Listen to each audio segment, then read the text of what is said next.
aliku membe kering gabo nyine nyama nyine beloring tolbe dahata betilin nalale mbali je kan mbali muy kan wodongo tolbe dahata le membe kering alingantilin nyulula ñunu naata mu ne la kambe daxan membe kering yo gabo ñine ñama mbali ko ni ñine belori gali banna doya ñaago be daxata ma mbetilin nalale mbali jeek mbadi ngolu mbadi lamoy lalo anin mbadi jiber lalo moɓe dawoɗa kabirin gambia lembam fo gambia e bantala ngal mumela be kontogal tolla anali jamundan senugolu misilmeya kontondirola nemo anin kiso bali kontondiro kola badiŋolu nsali bisimilayi koten na programme to mimbe keri nka fo wole ñama katu ko nga dati wole ñama mba fo ka wole fana ñama andum fanan ala subhanahu wa ta'ala la man sabayato mbe continue la doron ka banke wole ñama bari bi mbe la fila ñinera ka mul be hako dani bari tardeta bake e minute mo anin kilin tambita programme kono waya sabu na hame ko ka lafta ka min soto ñin programme kono bi abete soto no la batumando bije mbe ñin kala kunya folole ci nsina kunya fulanjango dada bari comme fardo la fanna la binte mela nse mansatalla tentu ka jayi ka warandi tentro anin jayro anin warandiro mi yalon ko hadamadi wala miro buka mira no fa dandulatu nse duwanda sabante furelu fana ye mi yalon ko itolleta tantor nyala fo Allah subhanahu wa ta'ala se nemo anin kiso ke ka folo na kutiba fa Muhammad sallallahu alaihi wasallam bidon koten alna tere kanonte lon pamodo boja ntele be siringale mimbe kerin television oto naluntango bi wala mo Sheikh Yakub Nyanduti altol bi yalon ko albe jiberola ali nyaba kanne ni aje man advertisement ol fanan sambana na main sponsor mi yalon ko bi wala be kala yaye instant services te because of on tardeta bake bari kala kilo blande dron ko bide yaye instant services wala fanan bulobe na nyim programme koto mimbe keri bidun lafta katal min kala wala bjente ko secularism bade ni nataji be secularism wala banko mi yalon ko abe loringa famoyele dina dati je ka dinol min yalon ko ke tamandi mine boko na muslima dinolo anin christian dinolo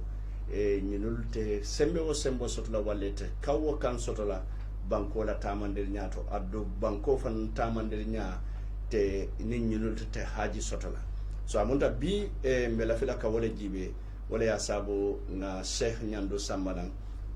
pour afanan sediya mo ñano wo fadnala isaje ko jama ba sa faham no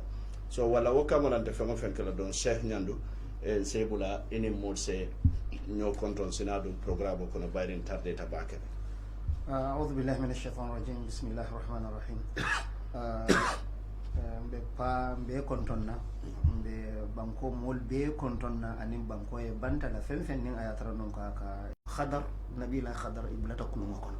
ibe bulala ñoo kono wati min hade musa kay ko ngam ino ma pour nyekira taliboti akayte keno lan na taliboti ka tuite sabaro kala no fenna imam billah fay sa ñinen karoke adinde be kala fi ñinen karoke kala fi yentum fambul fa jenne fa ba fole bartuma min abulata noma ka kumo suti yandi ay mimminke birin ka kulumo tiñalon ibe bakon ka dindi mo falom amon kuke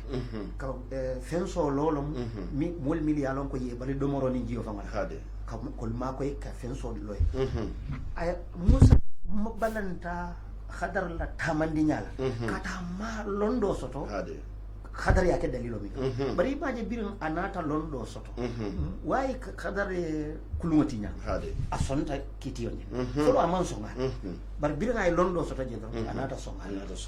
nka misalo ke minti nin kulungo be ba kono babe fani mtolita ta fon futata batema iko kulungo kulia ta fo katalaro ke niti amira komi misali fe alimamo be kulungo kono yo jojo bo kulun kono kadi donc la biji kulun kono kata dam fula ba la ba biji mbe kamisalo le nyimmo nation qualité be biji iko kulun e tala nin ataram be molle nyinen kakande adi ko majama folo bondi kulun kono nga fay ba ko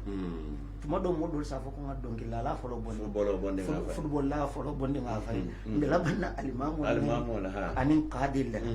barsila ni nata kalamuta ko kata dam fula ba wobi aliyatimul ma koy kangala na fulo me akaso to kata dam foto akake hadama dimul ma koy ola kam inata kalamuta ko wodo ngilala fanan ko nyon si faleke wolbe lori moya nyanto ani moya la tamandinya abetama ini molu dente la wona fulo la ni nata kalamuta ko o alimamu misali felo mode alse hekato de mbika alimamu doyande misalo ni nata kalamuta o alimamu wobi katonya ni nata kalamuta ko o jojo o qadi o bika kitiyo kinin tilumala sila ni nata moli nyin ka ko tek ila judgment be fatala ila kitiyo be fatala e ma fala woto ma folo o jojo la membo ka tilin kitiyo la min ka duko mutaka na kitiyo ke ani wo almama mbika to nyawi ba fala nga folo wala adum folo e ko nga folo nyin don barbiri nata londo soto kitiyo be wala nyama amunta ikafahamu soto ko kono ina na kitiyo ke ila kitiyo na tilin no ana be andina raji be fan hani journalism ka wala fo wala nyanta tilin na lebe kibarol men bonde la bari ka kibarol men bonde molu ka wala la moy so wol kono molu se kumuta kitiyo to misal fe ye millo bari molu man millo ni ka fa molu ko be salawati lulle sallallahu a folo tettenne ni dabondi na bankota mande nyato ngalo kuka mi yalonko wala be kala miroti sila ni to levita alambato la ye ta chocholto bari na bankota mande nya politiko ye dabondi revolution on ata wuli banku follow min ka wala France le follow wuli ta ka revolution France la revolution o be mo ya karanga ibe yalo na tamata ngana na French revolution yo e tolle na atra Europe be non kingdom wala ko France le follow ka republic tinna le nyimban ku dol be Europe be no mansakella so France le kada ban follow mi revolution o ke ka fangos londi ko republic bismillah France lo mo bangu fo wala atinna wo banku dol fanam be ka kata pour France la nyin kurama nyin kana janjay kono ifanam butung ibe ka wo mo lekele wo revolution o li kekele wala atinna hani bi niya korosi France la mansakunda la tamanya ni Europe kafata ba ni banku jamala tamanya kafata e kala fi katare fambulu ba hani America ni Europe la tamanya jama sai ne fang e kabule no kam bar ni wonde France kala fi afansum politico ay wala samba very good yo nin nata jibe wo nyama wol nata ganyele inata republic lo iko Europe banku jama yaje ko France la nyin Kenya o nyi nyata le silam kam dina molu da bondi politico kono ngab politico tu karannale bu ntule sa misali minna lonna kilingi dene ya nyinen ka misilme ya kono londe misilmul damate ma kafufulalem min dol nata kanyin dolu buruka ya nyinen ka munati na nyin dol nata kanyin dolu buruka muna mu problème wati ako raddu fi'li mutatarrif li waqi'in mutatarrif wala kule be keri min mudan na tamboti molo nate koy kana wodan na tambole dada wol fana ya dada foy fana ya dan na tambo amunta dan na tambe fula nyin dole be dan na tambole ke fada sol be min ke kan dan na tambo amanyinya ala mafo itolle la media mo iba tamandi kam molka to nyero na ta janjam bankol kam nin itol na ta koy ko le dada itol fane o dada foy fane danda tambo do katu dino anin moya na program do bijen ne nga sata je wala dino nim balwo nko dino na ta kana mako na balwo le tamandola mole folo ta jannin dino kana adama di mo ala e dada pri aye sambana dunya jang ila do ko folo minti wolon kay dunya yirwati ka dunya develop ala wala fo alquran ko ka dunya develop ay dunya karfanna wala dalilo kam bar pour kam makoy woddo ko kono kato molem ay mbulan fambulul ay silo le tandinna anata mbulan fambul wala tinna kanam konti bonna barolo la malaikulu ni hadama di mo yirolu anim beyamulu anin sangulu bankolu dafe mo mebe ala wolbe ka ala batula kuyadiya wolte fambulu bar hadama ni jino wo ba fambulu wala tinna ko ma khalaqtul jinna wal insa illa liya'budun man jino ni hadama di da fen kam fo kante batu ayin tol mo fulo le kere kere bar woto ma fanan be ay be da wo batu kam bar mona na ayin tol fulo kere kere katun tolle ka son ka soki wala nga batu ntolle be fambulu wala tina woto wo da fen dolu malaiko ni be yamul be ka ala batu le bari konti bote wol nyaatu kata ay wol forcele wolte fambulu ay wol forcele ku ya diya ay baba tulale wolta soki no bara en tol min tum fambulu démocratie lom miro lom freedom lom ay adin tolula abinan tol konti bolan na barola katum be fambulu ate min kenye drum wolon hakilo min ayadin ay wo hakilo ay light dinna lampo dinna ko hakilo ka yirwandi wolon ne nyinsilo a betiyata lede niyata tendin alaba ma be laban na jar nyinsila do o man betiyade nyinni be niyata ibe laban na ten ayetu sila fato sa ite fam choice to tetel bul ni lubata ibadu notala ni marata ibadu notala wala konti bo sabuji so wodi no nata makoy pour kan guide kan tanka jenko la kata silo kan birin alabe adama bondi la gadi no nyen akana la do ko la ala e wala fay nim tumo tuma idi mo li silo bula ila dambele silo bula mbe mo kila nan mimbe silo tandile fa imma yatiyannakum minni huda faman ittaba hudaya fala yadhillu wala yashqa momo bulata wo molu no ma milka silo tandila ite filila adi kunno ta kuya ite jarabi la duniya balwa kon ila duniya be daha sotola alkiyama be daha sotola bar wo man arada an dhikri bar momo ya kola di wolula fa inna lahu ma'ishatan danka mbela balwo kola yandile bulule mbade tendile adum alkiyama lungo wana hashuru yawmal qiyamati ama mbe finkinte mawlende amunta nyinno mulaytete nse min tangeno badi wonna dino na tamma koy pour kanan na balwo amanke ko be dino le tambindila ko be kono hanide anata ma koy kanan na balwo le dadanye woton tolla balwo ni dino mu kilinneti ite fatanola katun na balwo dino ila femu bela mu dino ti ay fem comme kam fa nate hakilo le yirwani ila domornya dino ya foyele parce que jati kende ya babala kurango babala ila domornya ke kurandino ase jato kende dino nata kana atandila aka light dila ji inyanta domoro kele nyam foy jati kende mindo inyante minne nyami pour jati kende asoto ni memi wonyama jiyo be kuranda wala ne kon ka herbu imay tubabu de te balute ko ka herbu iko wo herbu minke atariata nyoka nyawonya akatara janjanta jalo ko anyanta na famin kala aya bar ke min ko ni so ke min nyame kila alayhi salatu wasalam ay fatandi wala ka ko ke torale so dino nata na mindo nya tandina ni na domornya na sinonya na diamunya na dajikul fengo be anata tandina ka kenya laide oton to la balwo ate bola no dino kono wala mtonya na balwo mu dino le na balwo fambe lore dino le kam dino natan guide wala wote baje la ko secularism konka minfo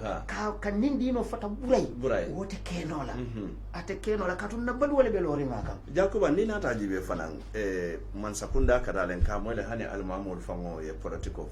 ise moyinko almamul ala da bonde politiko dina dunke la da bonde politiko okay banko be ta kanun ne secularism mantaraji comme ngafo nyame basa ya fele kumandiro kada ko secularism ya taraji yo secularism tije abije momo kela dino kanu nyimbanko kan ayatara modo madan sai misiri modo mona ne be silarin secularism la na sarta kankon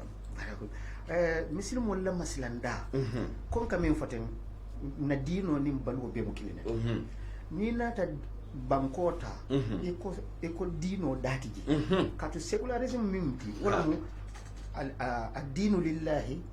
دين مو على لتاتي على تاتي والوطن للجميع بانكو مو بيلتا مو بيلتا دين مو على تالتي بار بانكو مو بيلتا بار على لتا مو iyo kadi imam ko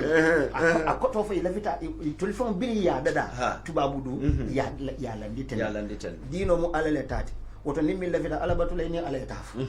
banko mu mo be tale min diyata nye banko ka wala kalaji so banko wala mol be kanyanta wo banko ka minority la muyti bang majority la muyti bang hani mo kunkili na la muyti ite kunkili na banko ka min diyate ibola ka mote kalela yo na pasila ndamu minti wala mu nyinti ko ni nata akeluati banko ka nyin secularisme fen jamale fudu kon ka min foyte momu min diyate yake ibina mujela ntolla ado ne ma mellon na ciosano malon dina ku fon bondi jede ntolu taranya abina na taranya manendila abina taranya falindila mbulu ka samba kenya to mi alon ko abamulu njawyandila nte kale sotolano nta mari kalela no ka to luwa abesembere walla asembeta damin wala mu luwati aji beba muso min ko jami wali boy ke fanan nata fole ha mbe chocho kande bara sembeta damin wala ñun secularisme ye bunda jamale yele ka jami wonni man sakunda bonni ñot adu wodu lato misilimo le tije ba misilimo le bije ni salwato sitam tulla dino aya farlandin kan ko jama sali siram be jama sallan ko nyaadi le mulka wotumo e kabirole landiten ya ke ko mi misiri mulumo e ka salije mo do na taje ko sila min balda handila batuma bungo lo aliye al ka ke woko yalla min man tara misiri me yakon o datiji andon yankuba mera kuma kundu ni nata nyin ko be jibe bayden nyin ideology be ka bona Europe le ande ka for minority rights yo banina ta jibe Europe ndol bebe sirin jele ni banna salolu dinne won kata karam moto ni mum misiri molti man la fida dinne won ta karam moto ita fa wala kata fo karam moto ya fo ticay ko wala master ko na dinne won den tol mum misiri molti salolo nyinde be accu stala pura kana na karam moto yo barin tolla ni Christmas o sit afele imu misiri meti imu fenke e manke misiri meti dinde mo beti ta karambo o forcément lo so walla wolu majority be minto be wala no yo ni la tolla janjibe majority mu misiri monte andum democracy mu munati numbers majority ni ade bi president Barrow kata president ayaya jambe da mo wuli tan anin kononton wole birkama marcel siata wote yo bari majority ay wole sot say mol min yalon ko man carte fay minority ta fola no wol dati ji bara majority le sot yo bari ndenga be ni molu lota min yalon ko mu politician on dati nyim banko kan malo moneka bole kungol kono ni ko na jabe ngolo boyi man sakunda la do kudula to ni nata wodo kudula jibe Gambia jan do kudula wodo kudula hani chocho to do ko misiri mon le sia so ni nata do kudula wodo kudula jibe Catholic missional lombang Anglican fenko lombang ni nata be jibe ila dry folu ila do kudula la be ke misiri mon yo ni nata na do kudula jiba be ke misiri mon sa one majority minority la ko ya sabu iko nga secularism adol bari na jame ngo boy majority be la frembe na o famo democracy against le ngane la faje karambum le famo la fonyondi wom sibito ni dimaso fo nyen sibito ni dimaso malo mune ya sabu ndol kam fonyondi adum amunta keta fennem nga min keta tubabul bulu biribe maraka na keta ibulu man fiti no ni se bono akono ni fense fanso to wala na independent no akono fanutale hani bim tol ma independent so to volode na fanso to abe mankirinde baraji bede nyimu so mbem fambulu ko silam mbem fambulu ko silam Gambia di mon le be maraka tubabul sonta minna tumami be maraka wol fon sonta minna toliye bin tolla molu mbem fam marakan wolle balanda wol ko wote kala akakuyata mbe misalo dile la nyin qadi court qadi court asotota tubabu la maralo la kono banjuno alifalu banjuno elders wuli te tata tubabu banjuno mansaya ka tandi ala ko al tolle be maralola jam adal kam maranen alla tubabu luwal ban toli jam majority mu misini mollete woton tolim bali danila sariya wote ka fami al ahwal shakhsiyya wala munna na al taranya kenyalu futu sitolu futu bangolu dimbayalu ketalu wona nyong mbe danila ali bunda dim fanan na dino ya fonyamin nse dulalo kadi dulalo nse ta fanan kata woton ka kolo to poto tubabo na la tubabo ya banyunu manse wo chansi gila pour ye kadi court soto tubabo le wo ando wato tubabo le mararo tubabo le mararo la hani yo kodi ada se diela kati batandila la kontrol min bali marakan ntol make misil mote mawata woton na loi wo kanyantal wala betamala mo but woti ba mansama banyun mansama wo fode ay silodi ay kadi court lo but wo kadi court bi be wala doman luwal busi ka wo kadi court la kasamba social security la wala loi bunda dollo dindi wala right ya bondige ya samba social security atina bi mol fongo jato bi pour kata kadi court akadoya sila ni ako pabdoro e ka bori wo e kaje ko kadi court is a local court man civilized nyinno mu problème wota adum tubabo la maralo wato afengo me be kata wala dulado ntenga kala muta mfaka mi mfanyi bidol fu bir ngabe nyim bir kama ja atela mu kumanda ngoti jam aka kitiyo kenin jam aka kitiyo kenin nasariya wala ay sefol min be nyim kumanda banko kanja na ni be kitiyo kele ka kenin sariya wala ntenga kala muta wo bidol mfala foro to nyi aya kanu bake aka lafi pour ala londo kamala aka kafundi ala kiti jamato nga bita kiti yola kalafi ka sambaji akwa nene ka e fanko lefte ke kadil kuda komi parman chief kadil la karola abalanda barna bita kiti yola aka sambale anaka tawo ka kumandi wo kiti yola barna be kiti yo nyinke akabe ken na sariya wasilo o mutu babole bi molu ntol fon be fam marakan nkana wo kiti yol be bondi wo kadi kot nkane samba tubabu luwa silola yankuba yalo niko sariyamo jamaba hakilo kata men ka bulukunto kan kunto bulukunto lon kamole be kuntula bulole be kuntula singole be tendoron wala na niko sariyamo do molki kasila yalo sariyamo ye ayi fulale hududol bijele wala mi tekamilo foten wo bulukunto ni fa sinkunto nin nata jibe nin kombo sariyamo tamandila momin bulobe kuntula gambia jam tumada te mol kamera jita siya amanta siya yalla bila masa kunda do kula so dala ba ni gombe bulul kuntula yo wala yatin na wo kiti bundalu hodudolu ma wultu mansabul ma wultu tubabu luwa mu ntol fana fo man dama wala yatin ne kamin fo aketa ko mbe balukan secular state bare mafo amam fo abe dering wo bundale katu wo sar yam bundalu tubabolu kamin fo banjum alifalu e min dane tubabo bulu wo manke nyim hududolu nyim bulu control ne ani wo manke woluti ye wolutu tubabu luwa bulu bare na hadama ya bundalu e ko fo al ahwal shakhsiyya ye wala nyina bulu pour nyin kamalanse wo tamandi na sariya masilo amunta secular state be tamakan man nyotora ahmadiyal nata jam man la fala nyin bangun kan bari me buru kano ka secular state abe tamakan nim barolla baro momo ni la dina man dina tora ya jale nin christianol baluta jam nene man problème o so and lot of denomination christianol siate manke keleni yo abi isi naje ay ametol fongo ma koy pa wo christianol fongo la fana la jele because mbe buko dole read ka ngaje pop ko mobile nyanta lala nyoka ka secularism kele kata man christiano fo bari wala mu christiano lakke bate dunia ko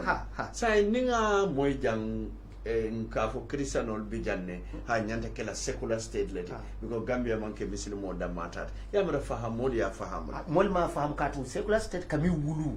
woye mbele tora ay nyindina fulo be ay mbele tora ibina jela ko nyin ke wude musuya e kamen fota kenin ke futu nyoy ay mbele tora musuni musula futu nyoy ay mbele tora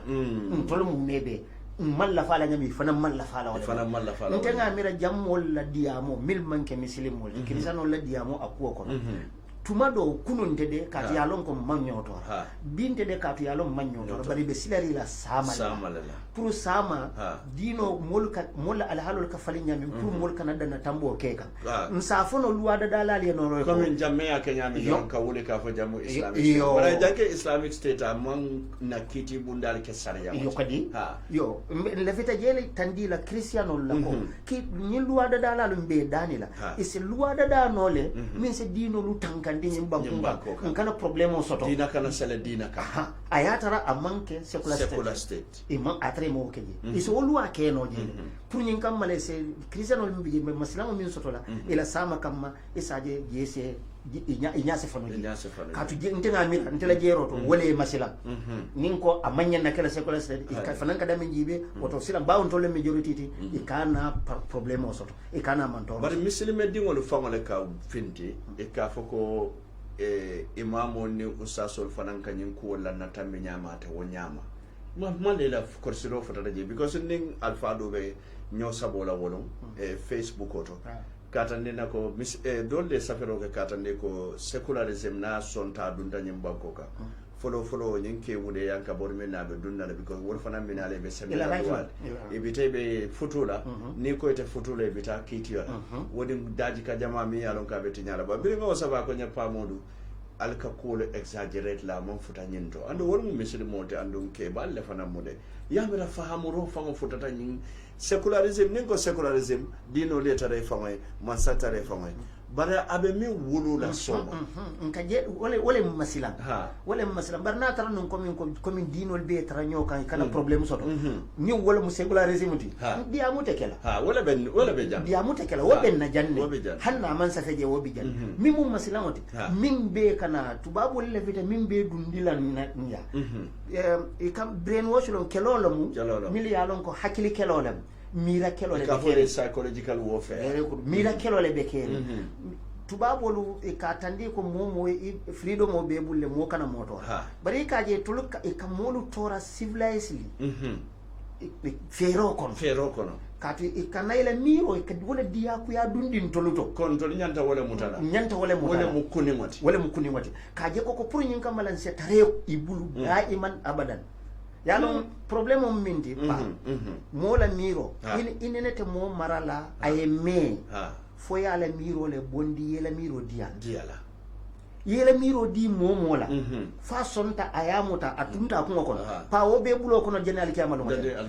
jenni wo be fala wo be bulle ili wo la nyala akatara wala nyama wala na tubabo le vitele miro ya dundi moluto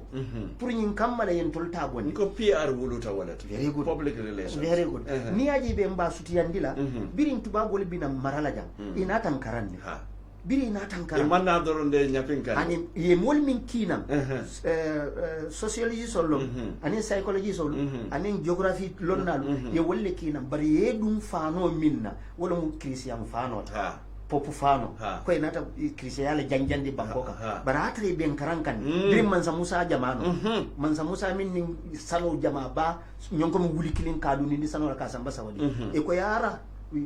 na flote banda Afrika wale inya dundinan bari na tankaranne biri yankara yellon ina tan kele kandu bari mbe kele la wati min pa nge kele ni mfangol la joramal kidol min ke kala la mfangol la no molle ka tunga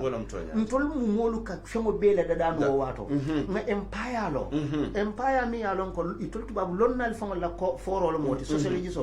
ko mole tenenete empire lo la mantote empire lo na man futa kunimo daraja la bangot ko la le kana empire lo empire bi ka lo soneya ko kunim bale kake oton tol futata kuni ngodda ngale fonga empire lo minister soto nga député le soto nga fengo be soto ale kalo a be soto ta na wo empire lo kon birim mali empire lo sukutu empire lo benen empire lo Ghana empire lo sonka empire mil be soto ta nani West Africa da manka wala continent ni wo be soto ta woto kuni wo be nun tolla jan bari biri nata yemmara ya kate na wo miro wala nyantan tul sambala nyato yo businna ye tadinna Bilal bin Rabah wahshi kaye ko ite bala fale faye bang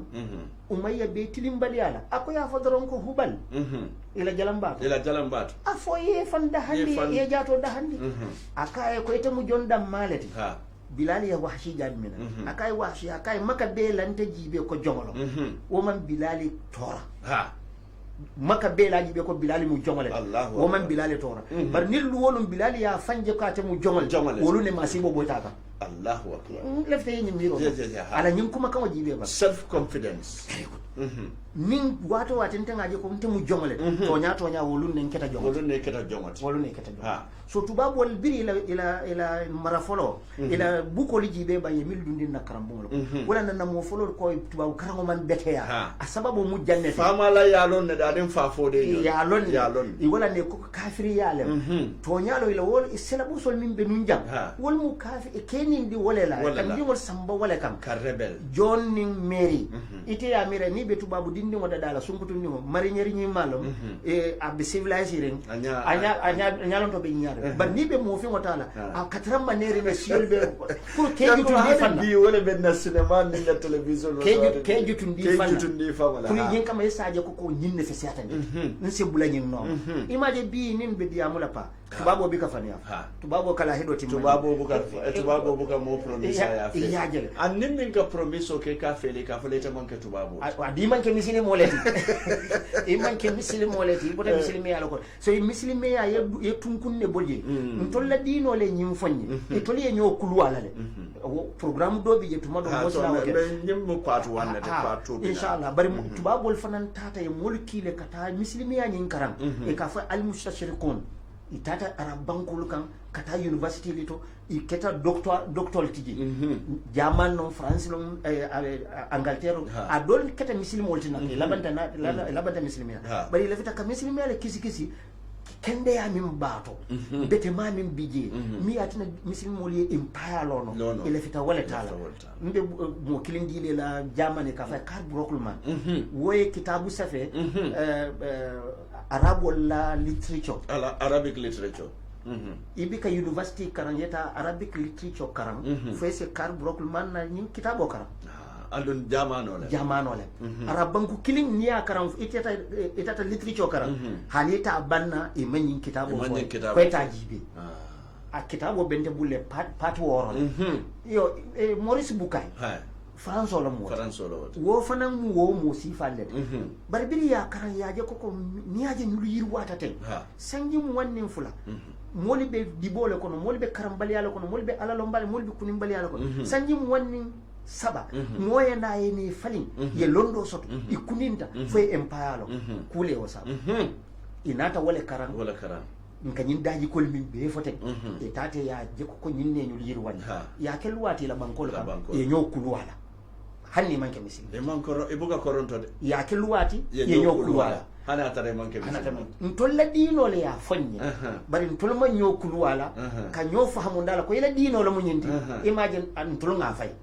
itoli ya muta imagine bitaka nya silam tulbe bulaka inoka ntem fan soto la folla bango fonin ayatara nan kon kamé fo panafricain ya fon sem fan meje back to panafricain sem muru na wala ka pour nyin kamala na hakilo se yirwa nga fanje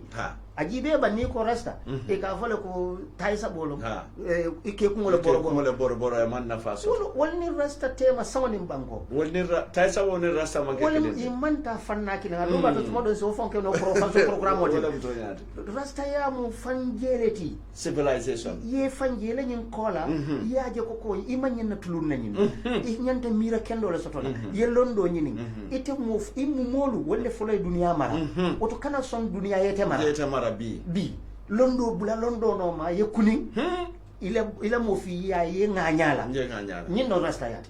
wo kola mo bin be kam be fa be ni rasta ya man kinya o te baje la control nyin secularism pour ka tamandi na nyim bankon kan nsafono ko ate tamanola ka ke luwati de abe tama kam bunda to bar pour kana bunda be yele mo patenin sampai fita atoni sam fi ye fita li pasaye findi malla fi wala ja isina mo ja yelo ko ala fanga manso nyim banko kan mota artenola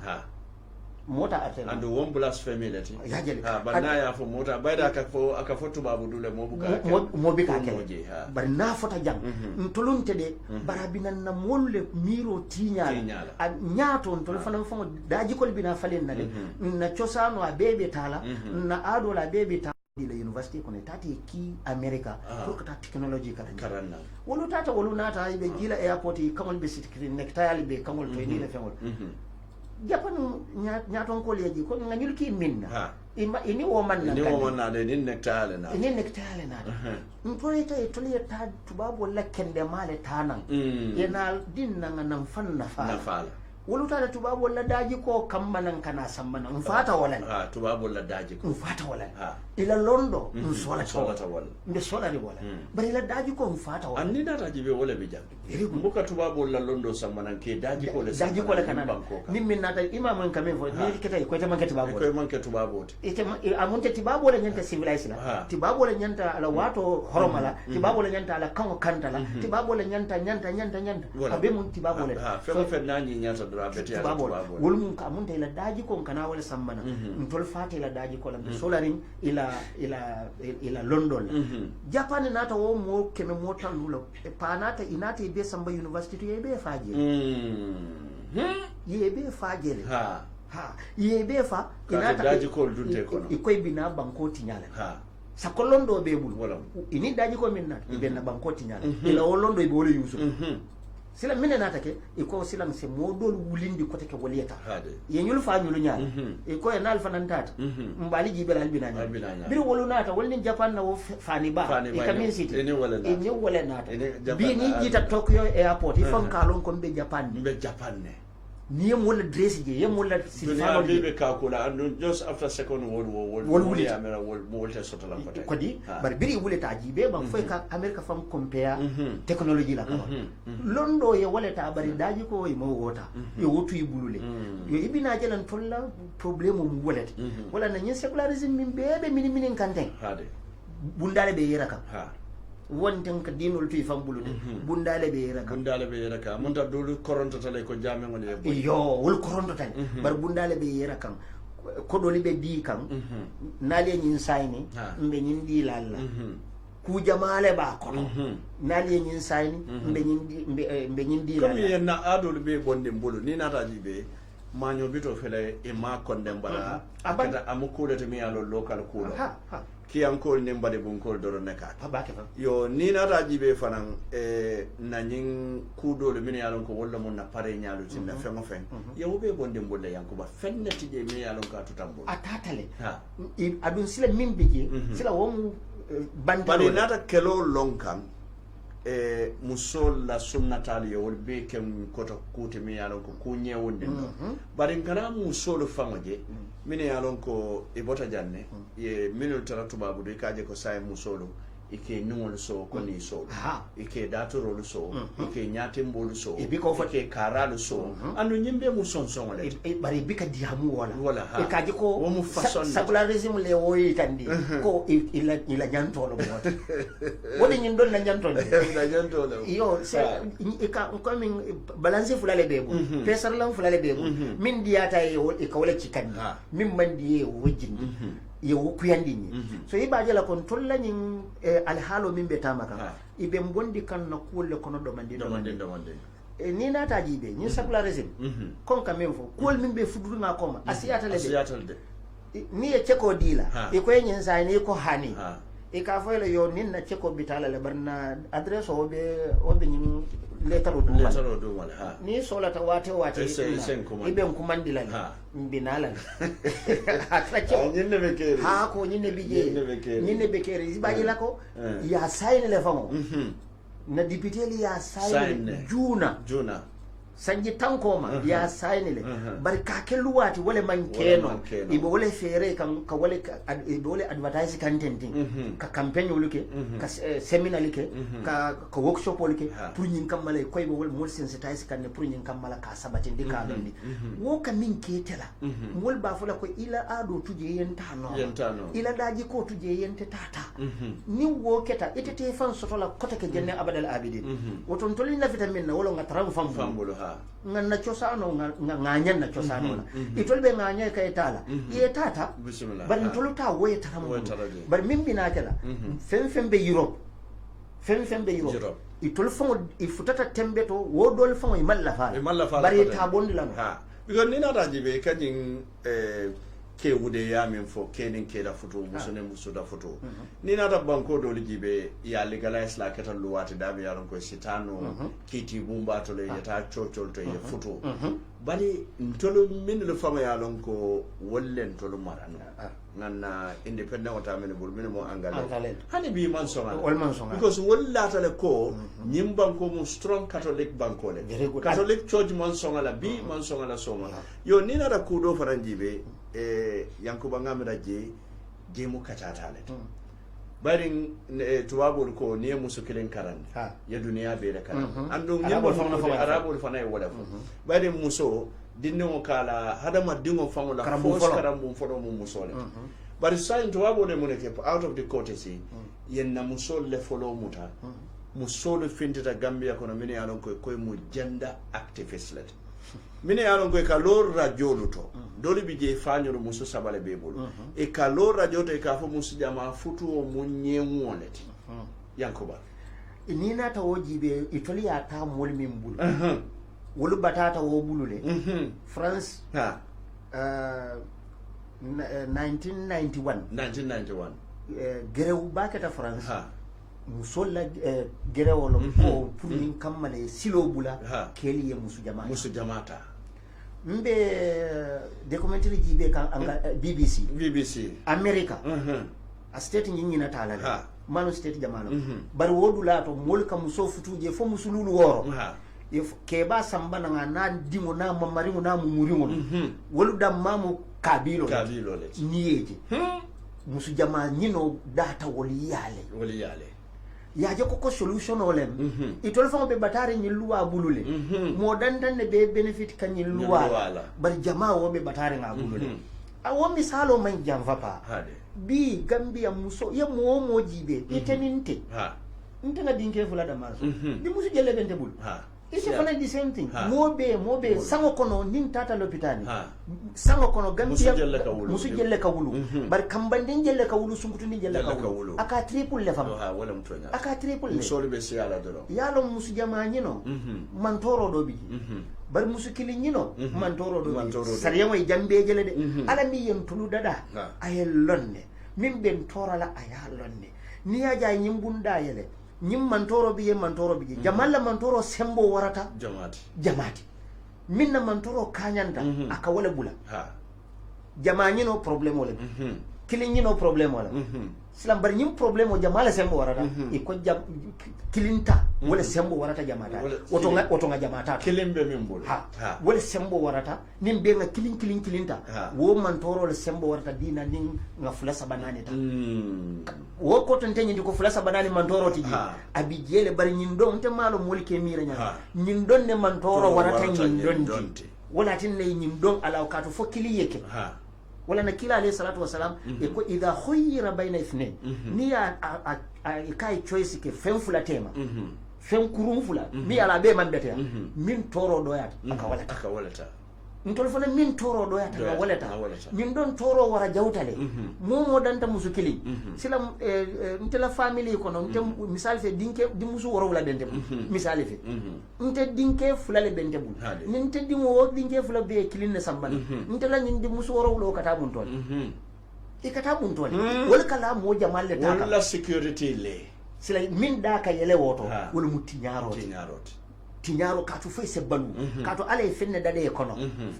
ni dia to fasi finti ku ya dia la mo o te baaje la ko dia ku ya be finti la na man finti ni silo la abita finti nan sila do wo sila do wojita man toro bunda yele banko ka sari yango e janne je wala tinna pour ka je jara ay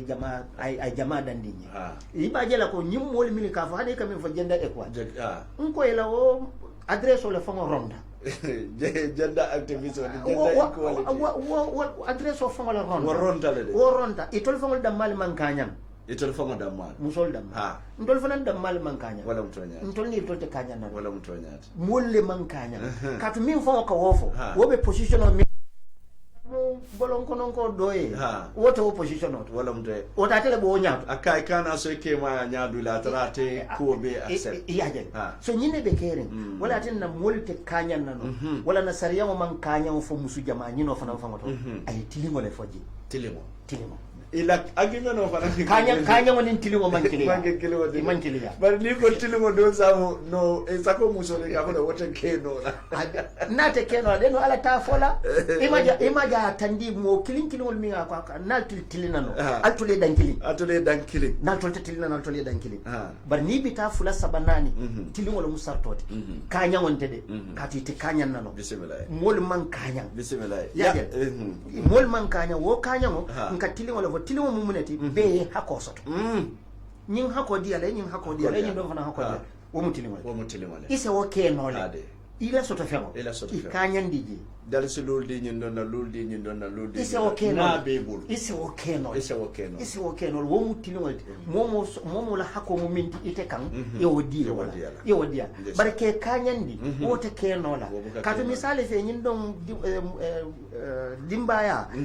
diwol min bobula tata fo mo worogula nyin don mo fula babu musufula ite be sumo talala nyolotem ite poti worogula di la nyin ya di bela wonte tilimoti ko ni e kanyandi imantilin katu ye do tonyela nyin sola ta poti fulalla poti fulo dial nyin don sola ta poti tanela poti tama dial hani domoro famo iman kanyanje nyin don ka domoro baake wo mu jolale bayo fana warta nyoti iyo kodi nyin don mu buri fatolde iyo yajele nyin don ka domoro baake wo mu jola mu solti nyin don bi ka domoro baake wo mu kasinkolti sey bajela poti fulo di kasinga musola ye poti lulo di jola musola wala mu tilimoti kati ye nyin poti lulo min di nyinna wala matati wala mala hakoti wala kafa wala katasi wodiala nyin don poti fula kasile dam poti fula wodiala manya dan kela ko ibe musolo kungole jibela doro momo ye nim poto lo luldi nyine luldi hani wonde tilimoti ije ngeta jele buti yaji mol fana nyanda nyindula fa ko min kamen fo ikam i warata nyoti ye jefo nyin don ka yadi woro basila nyin do yadi nane basila yadi nano kuntu yadi nyina e woro kuntu yadi nyina katu ni be kanyandi iko nani nyin don ta adasatan ni be kanyandi fane ko woro wula nyin don na yadi sabo ya nano ta la sabo ka kenyadi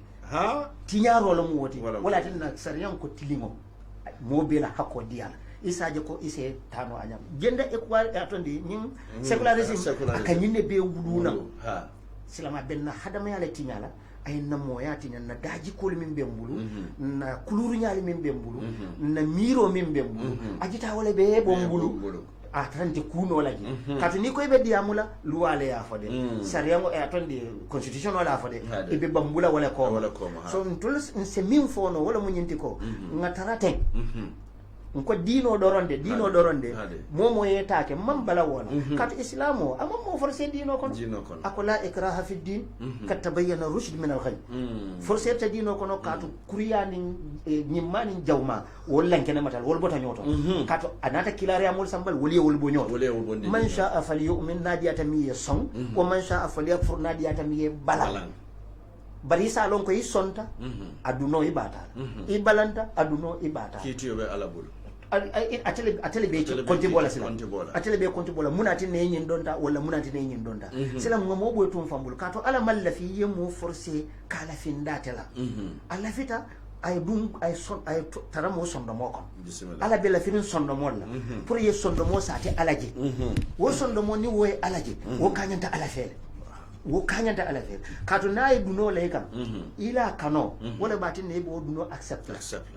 hanna koleyata fi abe sone yale bari kaje ni ma kanu ni duno le kam pour ko accept abe koleyala le wala mutonya abe koleyala wala tin ni ya kanu foy futata tembeto ake taste ake exam aye taste aye jibe foy la kanu futata place be place ate ya lonne de bar pour nyin kama ifon se cede ko tonya mbita ku kan ay mol taste ini di wolu tema ibrahima munata ka yedi mo kanate ite amira ku an wonata le 15 temba hani tasterol ala ibrahima tastela fana ta tandi ala ko ngamma kamo dila makamo min silanti mbete le kala nyaton koti ala batula be gene al kiamal woti nyete le nyaton koti ngamira wo place soto sonia kon hani ay kay ala kanu o ala kanu kono al kates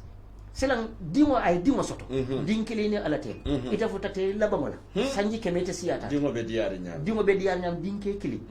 ite ko mo bina burukala dinke kili ina ta wosoto ite ya lon ko ite ma mira ko se dimo soto kote sanji kemete mbita e koy wodi mo kanata wodinke kili ha ay ma fo eta fay bulo kon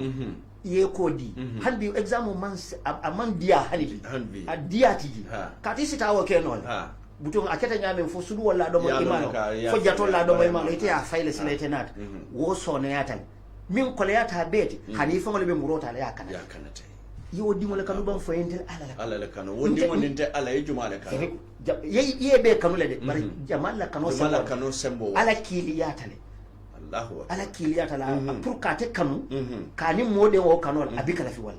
so wala tana ibrahima kontibo wonya mol sotota hanin na nyin sahibol kon abu ubayda amir ibn jarrah badri kelo afa bantan bilta nyato wobe kafirol la kon so len kelo ko abortala na abortala ay bantan bila kay malla fi moyen fa ntel fa ngol leftam fa ngol fa ka to tum fa so dingo akay fa nye kanu bake bari yam fa nye jenkenyi amanso bari bira bantan bilta nyato kum wala sutiya fe anata fa ko yeni millanye nga wala kanu ite nye kanu bake bare ala bari ye ilafte ini mil lalanye nga wala kanu itati aya kelende ayafa awulufa Allahu ayafa bari bira afa tata si akumbota ako ate fango bulo le afa samba jahannam alquran ayo nata ji wodo dula famato kila kan alayhi salatu wasalam akoy abu ubaida be minto e ka henan konko santo abis kumbola ji akoy afa nanan ayo min jitan kan ngana kan la tajidu qauman yu'minuna billahi wal yawmil akhir ite mulu tarala miliye lata alala ilata alkiyama lunga ko ala be konti bolal yuaduna man hada Allah wa rasula ise mo kanu ka teriñoya mi ala kon ay kila kon walau kanu abaahum hanni kete wululallet aw abnaahum wala kete wuludingollet aw ikhwan wala kete wuluñollet aw ashiratu wala kete ila kabilo mollet ibika ko ke abadan ni ne alala ibe alala ta so nko wala fo ala kiliya ni ala kanu fa se jarabi wo jarabiro wala ka tama nyim bundalo late o te baaje la kon tollu ila fitam bondi lan ila fitam yosilale kambusi se taran ko misili mo le mundi na tollu mo fi molleti bar hani jato le finta bar sondo mo bebe hakilo wo bebe koyri no be mo koyolete agi be biri pareta independent no dile batata mo kelo sembo ta ya lon ko nyinkun so matiji ya muneke batunga ila moluta ni karandi ngana miro duwol bulu na ideal na banko duwol bulu hani bi sallam mararola ko min kurman ka wala fako marallal funtitanim bundala inata dunnim palanterola wala ala kitab wo be mbula ka ila fengol be sambale bari min muy toluti wala muy ikamati yotombol inata mburun nim palantero la inata sila tolle ka fola alba kelatan inata muri company lu sambana o company be mu maral company le ni ko men ko wana o kitabo karam bente bulu ni arabo bar ni ala o kitabo karam ka sonko kelole be kere woton tolani bin tol nyanta karanna le nga fahamu pour nyin kamala be min tala tubabul bulun salon abukole ko ning islamo ya tandina misal fe kununa badara kelol ketala uhud kelol keta worka ke silam pawon la murbale bari ko bi wolu bantale bari ite moli jela nga wulin konkata kare nyol le kala ndike tubindi bari ko ase kano mon la wolo muslimol daji ko kunyi make ka wandolo anin ka jihadu sifado ke mi manke yela bon so ni date to fana jibe ya ke wala nya kunun ne kanana ne kanya pinkan kan na dulaluta bari bi buka wokade bi fema bebe internet ro ko bake fam abe internet ro ko na jibe na dinno wol ke pare nya e ka diamu nyami e ka jiber nyamin ke ite wolo na foni findita suto ye gambian kolije ita miral ko be muslim no aka ke fele ko mantara gambia min tubabol bi kam min fango dum ndol ko wala ka dunja katun nim mo be moto kono hade jamana ko sanji wonni wora bije nka funyo male hade nabe moto kono be sera kunda sama kono ay pareli ja kalta alala konye ko baluta jamana sanji wonni nene manyi nyaama wala mutu ko nyen nene manyi nyongo Angleterre la prime minister do bije député bumoto aya tandila ko misilimolu nyanta nyin alqur'ano bondi le bulule alqur'ana kamil mota landi tabulo ka pour ngan sawo sotayla fon sinyin alqur'ana kamil wala taybulu député do wulita muta fara kay be la alqur'ano be fara la kay te mutole lati ma fay nyin alqur'ana fara min ba kono ideology nko nyin alqur'ana ni ya be jani alqur'ana dunya alqur'ana ya be jani abe molsi sol kono bal huwa ayatun bayyinatun fi suduril ladina utul ilm ala ko aya mabu molsi sol kono lonnal si sol kono abi jele ni nyin jani e be nyin ñom million kiline finti wala mtoñat nko ngam ngetu ile misilimi yaka ngam misilimi ya to tu ibulu bari ngela daji ko luta bismillah jele to ni nataji be mallafika londo be mu londo le intellata londo bare londo bunda do bije wala mu tolla fahamu baliya nimba talan bika korosi nin no sen schoololu nte ka tandila ko nimba tala ngam be moli min tarandila e kono mil nyanta karandiro kala je wo manyan na kala grade 12 teacher amanya na kala han college teacher din wonyanta kala university teacher psychologist ya jale mil fahamuta adunye korosi fananko ikakulonne ya dinni ngolonne ya karanne ke mil nyami ya lonne pour tolla daji ko nkana fo wola na misilimiya nkana fo wola bari se karandini na daji ko la anin na dinola katu mune ati ne toli ya wuli min kamma iko dindimo sanji lulu hadamadi na futata sanji lulu anyanta min belon na pa ala balwo kon nin kemelon 50% akawolon ayatra siyo sanji lulu dindimo adamadi ngo kalondo soto kumasi na baba kono kariworo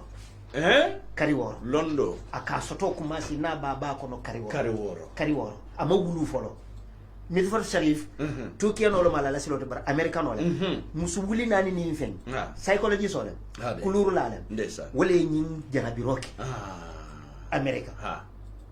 ya jele bringa ay jarabiro nyin ke America nin muso futata kari woro akenyi nin kay telefita musiki jamal sifa jamal ni ya fay so ako kasetol ta aya dila e bika kaseti la moy fo janibe wulula o karsa boko yalla silan karsa batuta ji wala karna ite bole la moy ni wuluta ako kaseto sisile e biko la moy koteke dinde woni fo ya bondi sunjoto faydum nursery faydum primary faydum middle school faydum high school na high school o ba atrasio be sanje tan anin sey exactly na fona tardet sanje tan nin sey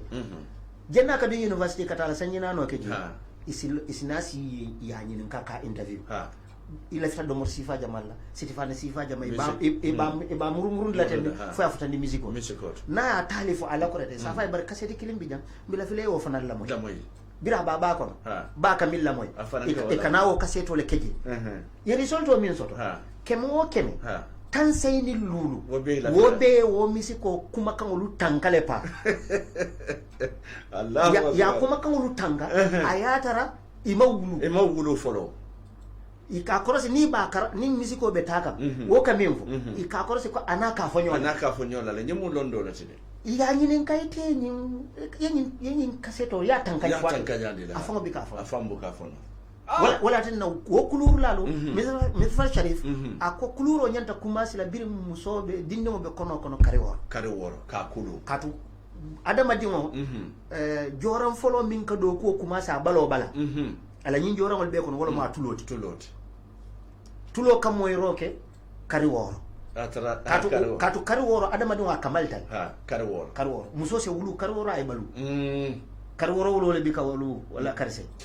bari karwo na wolo ta karworo akabalule mo kamalta la wato akamalta ma wulu le folo bara a joramol be kamalta bar joram folo min ka diamo ko mas wolon tuloti wala yatina tubabolu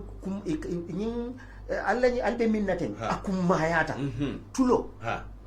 adama dimo ite nite momo ye londi wolondi soto ni abe kafunyo kam nin kemelon ye tanse be soto itulo lela ye monne soto ni inyala Allahu akbar ye tanse be soto ni itulo la ye monne soto ni inyala katu ite tulo e do ko kumasi biren ba tepu kam a trema wulu fan folo i wuluta i man fen kala muta folo atara tulo ba taka tulo ka mo la tara nyama jero ke folo nya fo man jero folo atara i ma ni kesen ka nya bi keje de bar kesen ka ta dami isa ya abulo fanan bi tawo karol so wala ya tinna tulo kum ma ya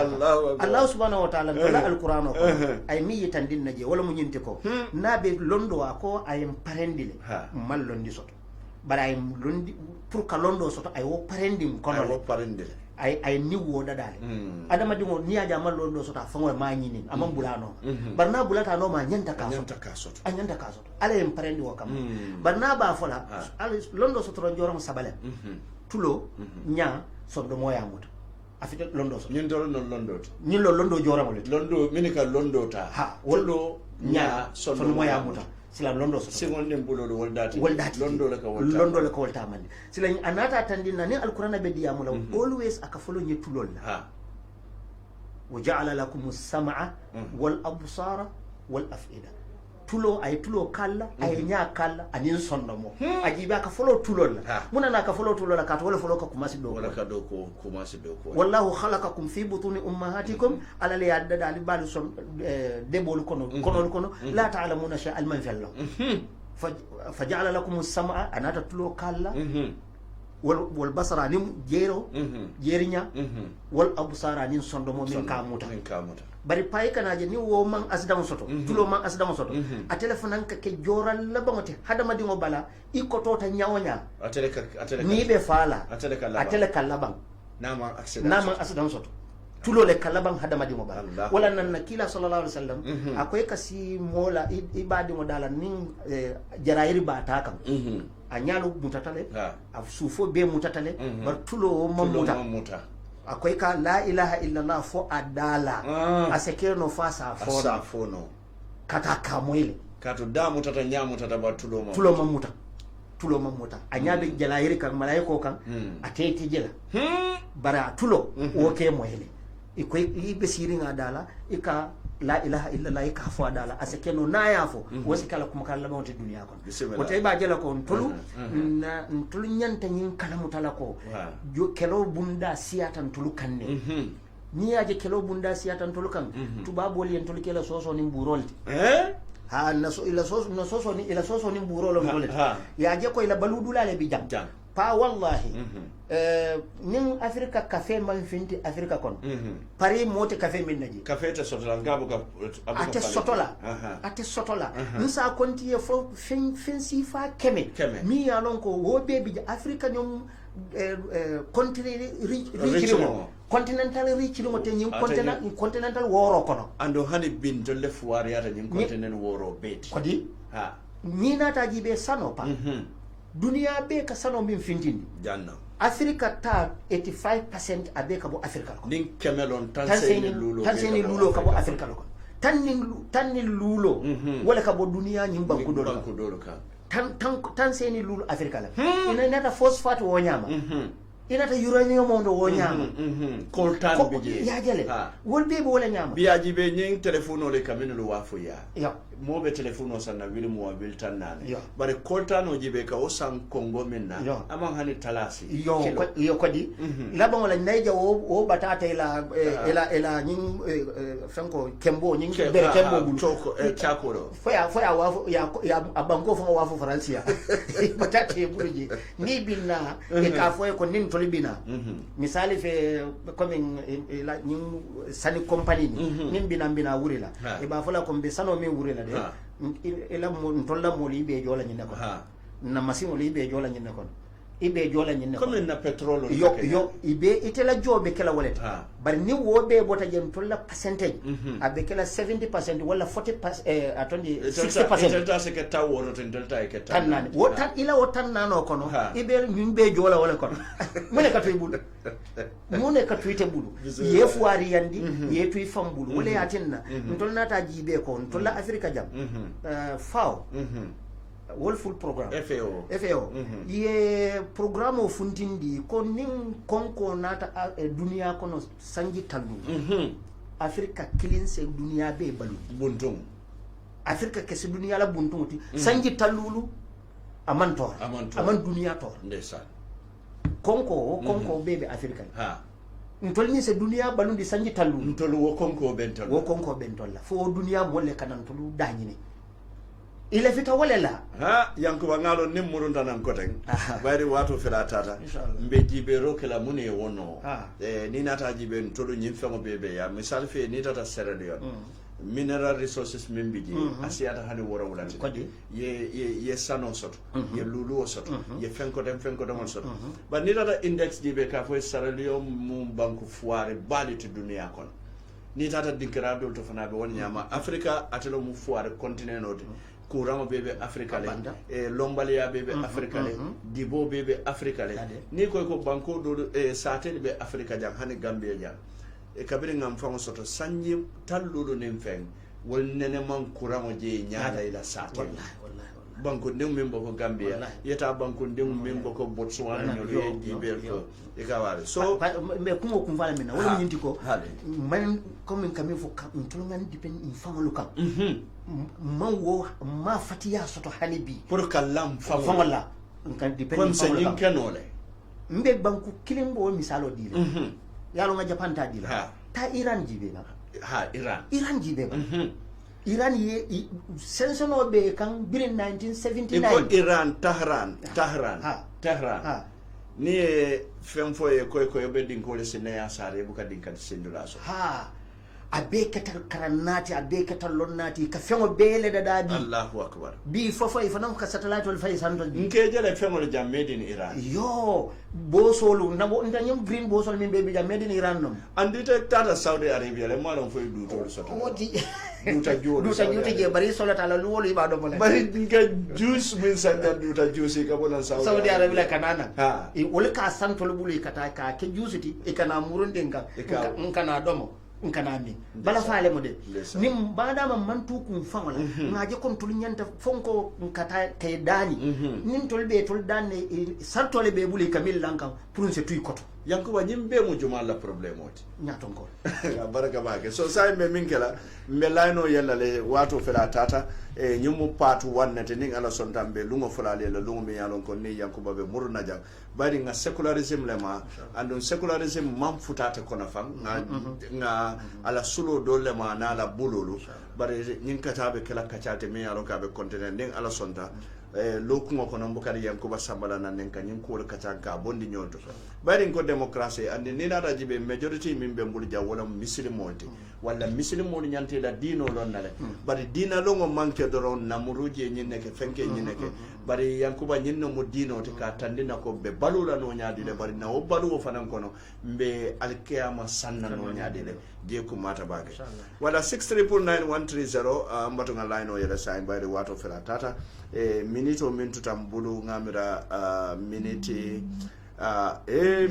minute tandoronde wala dila no mo la bayde wato fomatata sign mbatonga line o assalamu alaikum ba dila radio talade gonde hekato alaikum salam wa rahmatullahi yo se to di madu to mu dembo sa kama jalam mariya ko nam bismillah program yang kuba mun terima balati alhamdulillah be moy kanne pa yang kuno fandi bi bay ila na forso ko mandi bi alhamdulillah rabbil alamin yang kuba mun baharun nati wala mto nyati mo kande abaraka bage kana fama baga fa en ba ko to na baga yam inshallah be moy kanna afa ma sonno mo tulabul yam amin abaraka baraka batu ngani ndo fanata assalamu alaikum allo ayo alaikum salam to di madu atingalam juma okay mfota wala line order 6399130 wala mon line order 6399130 batu ngani ndo fanata assalamu alaikum to di madu Muhammad Konde be kumando la muntole bismillah Muhammad da programo tiara baki alhamdulillah rabbil alamin ake baba mu foka wala mto nyati mo kende ya nyin kai no ay wala baki no alma duwal jabira jare kende amin Allah ya rabbi amin amen yanda ko dir kala podal wala mto nyati ya ninka alma ale ndiye mare baraka bake mbadi mbatunga nyindo fananta assalamu alaikum to di madu mbadi yaya mari gunjur sambuya bismillah program kono yaya nde ustaz kontaan na baage abe moy ka alhamdulillah alama ala en najuti amin allah ya rabbi ñin programme al ñanta ko ne lay pat jama bal so ustaz sun kala kawon jama le folo wolam toñate inshallah ala ya so baage alhamdulillah rabbil alamin ni na e kata ke abe kajal samal na min banko mo na fala wolam toñate kunda muslimo kunda wolam toñate alla ñe hakilo bulandi nana ni modo be diam wala na independent de lasia nkaye ko Gambia man independent so don nga interdependent la so interdependent we have interdependent ke ya wala e telephone ya define ko ke nga interdependent la so man independent so because you independent so mobile you are entirely dependent on some that individual again where is your independence ndol be problem bale kono miyalon ka garawta adu man ngambon fa ay rasta la ko fo nyame hade nan ngi mobe kajala nka konte alka rastal je nyama ninte ke jame fatata nka ente ke el korosi da daji kolla nga du ko tura ay promise ngola amake ka man fe ni de men nole ka fu len tano ni de men nole ba fu len banola nga kili wo muy daji ko nga du mola appearance fanan kana jube wo damala wala mtoñati ndia wo nga Senegambia for 3 months ila misirin ndimo dobe je rasal ka sala kono na filo la fo pano e ka do tara Quran karam la ndeysaan adi ka woli hafanan sali me alo nte fawo men ka diamu ita nte ma wolondi no woli ha wala mtoñati barin keje woli ha so woto arama di mo jewna longo man kilindin kana pare o jude nga daji ko jude ibuka buko jojna la kovala very good thank you very much baraka mo kenda baraka batu ngani ndo fananta assalamu alaikum yo todi ma dum badi alaji nyandu be kuma dola e kama cikande do wonde be kuma dola mon tona be kama jeda bismillah programme ko no abe moy kam bare mbuke moy bakede Allah programme mo biya tan bakede alhamdulillah rabbil alamin mo kende programme mo ka dum la fi mbap am te ko ka do bi so wala mtoñati be wala mo se baba la min ce am di do la nyambe ndade amin allah ya rabbi kata kan dino be nyam ma ala ya amin abaraka bake badi amin allah ya rabbi amin bismillah baraka bake badi batu ngani ndaw fananta assalamu alaikum hello wa alaikum salam yo to di madu fode sedi kan nyomi berende bismillah programme to fode okay na sesi ko kontam ba abe moy ka mo kende okay dia le bunda samana bunda kuma ta bakan alhamdulillah rabbil alamin wala secular state gairi molu ka fasari nyan la wala wona ka fasari nyan wala mtonyat gairi niya di emilia seku samana dunia kon wala ka fasari ni na wala ko da alillahi malillahi wa mali kaisara li kaisara ala few tu chodin ko ni chodin ko ni wala ma ala monuti ni la ala ali ya few tu banku marala le ni de banku marala sa muslimo nyanta balula wala man hani pa ko jakalo warta de o ten kana mo kalo gambe be kam sir boyo ala ko mola to nyindiro ma wara dunia kon ako man azila mimman mana masajid allah ayiz kara fi hasmu wasa afrika rabia hade mola junugo ma wara mo man kuriya dunia kon mo min kamira ni na kamolu balandi pour ka doni siro kono ka ala batuje sako ka boy amma sibo be wara ma dum wasa afrika rabia atama ta pour ka siro bo ndesa fani mo bala fa warta bak wallahi pa afola nyanda tubilal o manke politiko te no pa wanda politiko te bismillah mbadi nga baraka bake mo ken pa jende be fon ko tala se wo mo fanan fo mi ye nyimfo bismillah nga wo fen suti afato mo kende mi ye nyimfo mo kende afa mo kende ada ka dino fasa ate fango fama afa wulufa ada mama mo kende moli yalo nyimbangu ka dino fasa banjuno kono nala ala korda ko na misiro loje misiro bije na manke misiro foloti bandino to misiro fulan jamalo adum super islamic council la law mba fola jang na fona programme do bari mba tandila janko super islamic council molia ka sensitize pour ka law committee law committee min tata afakan hani bi alaji yusufa dabo be balurin ne mbaran karamo tourete balurin ani abdou jite barate be balurin ne mo wala min drame lakir kunda imam alaji yusufa nyabal nyul bete balurin bar yusufa dabo alaji yusufa dabo abe balurin wolle tata kan nte ko bi jene kata kan usol bala wo time ka tandi ko lafita congrès le kala banyun independent studio lafita be yen chachi wuli kebe fula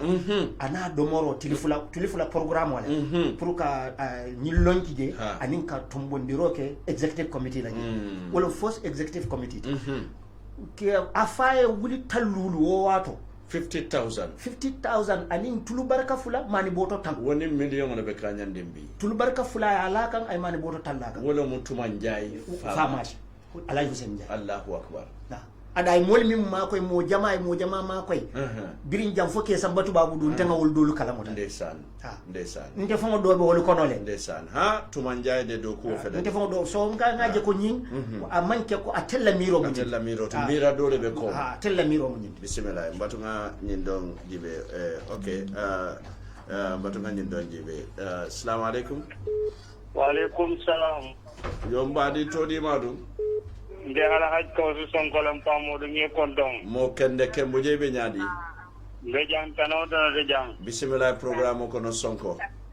ako saati nga kondom baake mo kende abe moy kan yadim ba kondon na ngam so tendu man saba man sakallan ke o ko lambe sallallahu alaihi kilama kiso ni nemo kilae sallallahu alaihi wasallam anala sahibu ana dun ke wonu anis la kende no malal minya no ma ko jani al kiyama sango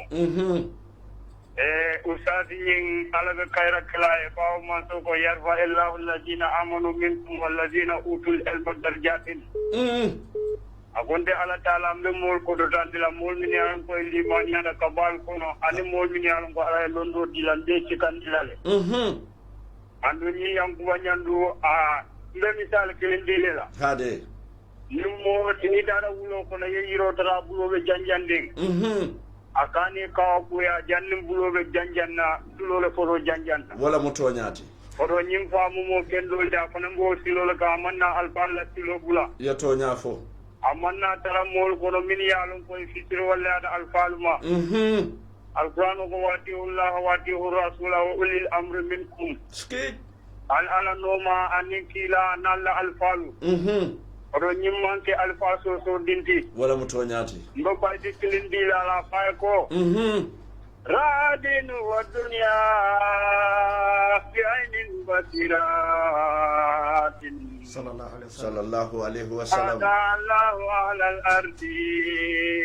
turambi sayyidi sallallahu alaihi wasallam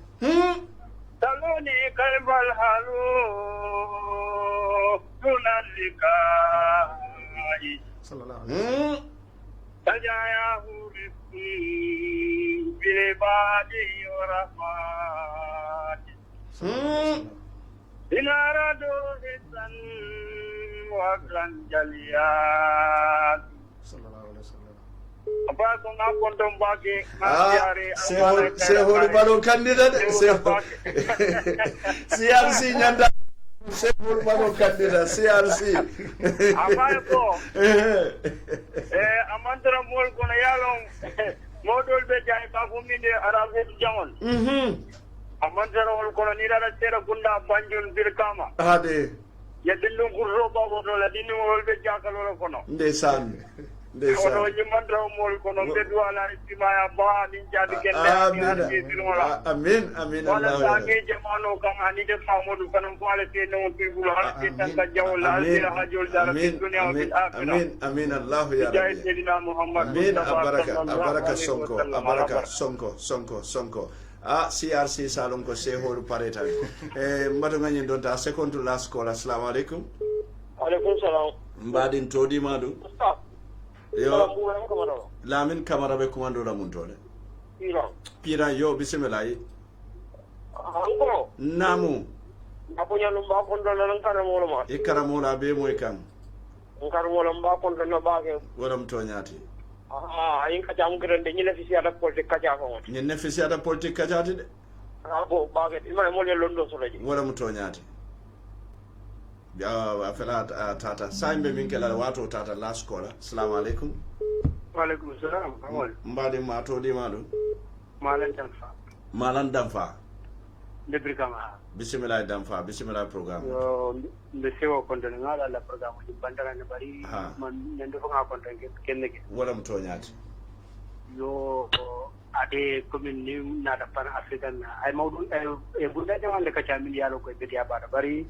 commune alla radio don na ni na da pan african ni simya na da ne wadi jama so da ya mun na fara bakete wala mtoñati South Africa Kenya Africa ko je pa mun kuma da fa nyami ale se ko ba sa daga nyama bala fa wata ba ke bala fa wat abara fa wata pour Africa do ke no afaunti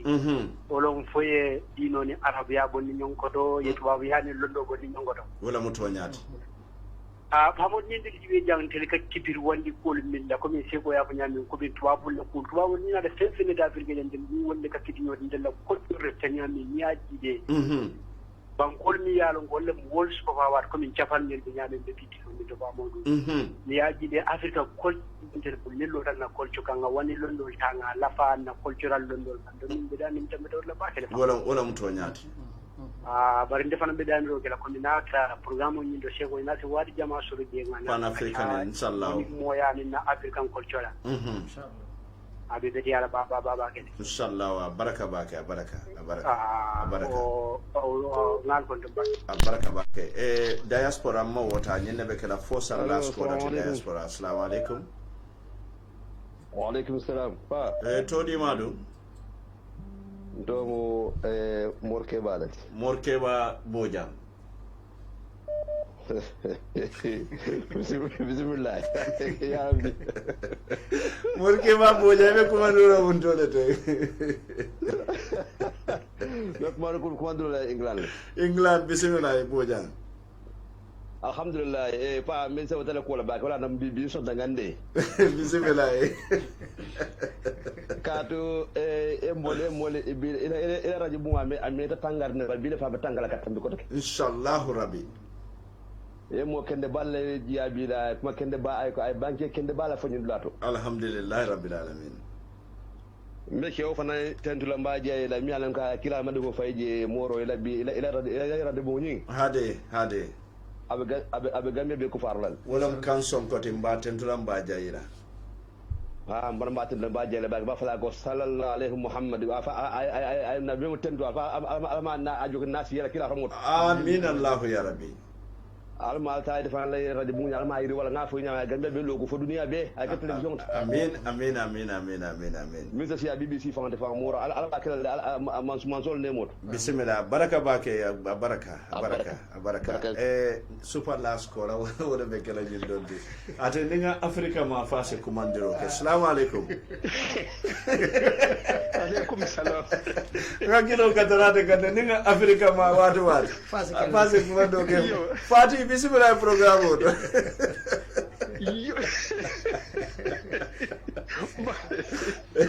mbeni la lunta mba kontona abe moy kan ndebe ina kuma folo be kelamenti wala munyinti komi nyinyogon façon le be banku menkan atel nyanta kanalale wala mutonyati nali mankana almi femfono ala yede mbe mansa konoto diala kade anyanta katala mansa nyanta katala kade ñiñon façon le men be banko kan arrêta ra moto dila kanetu karambun kilinto kade irayi la baro kana ke fenti kayayi banko karambun lu be kan ka karamogol nin karanding le karandi hade kahite la kafo memu balwoti kabirin duniya fo yomal qiyama ni woketa hade inshallah wi ba fola tumo tumandi sanji lulu ha mbe kujela banko kanne mayilla memma parce que comme ni tuta karambun kilinto hade tuma do ibe mo dantandi ne karandi la no men ni ya hita banko kay be karan mogol karandi la be talibol fanal karandil wala moto nyaati isi banko population fanan karandi kalon ko balwo mu mente mu munte la hakoti balwo kono la et tibabol be mum fere ton tel kan nyin kam man kanta nyaato wala moto nyaati a bi nsewa tabake parce que comme radula mara wala moto nyaati nte kunni be balu kawol kono la meta sila hade ha